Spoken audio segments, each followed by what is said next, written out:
look at you. You've added your accounts, set up your budget, and funded categories. You're feeling like a budgeting rock star. Now, it's time to make your budget real. You've made your plan, now let's follow it. Before you had a budget, spending probably went something like this. Anytime you needed to spend money, you checked your account balance to make a spending decision. You're about to head out to the grocery store, so you pull up your banking app and see you have $600 in your checking account. So you do some mental gymnastics and decide you're good to spend $80 at the store today.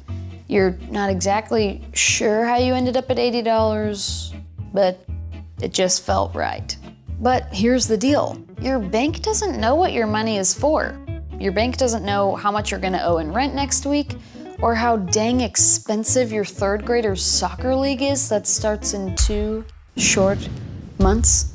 That $600 in your checking account needs to do a lot of things. It needs to pay the electric bill, buy dinner for date night, pay the babysitter, and put gas in the car. Oh yeah, and you still need to buy groceries. But when you pull up your bank account to see what you can afford, there's no way you can remember all that. Actually, let me rephrase that. You won't remember all that. So take my advice. When you need to know if you can afford something, open your YNAB app, not your banking app.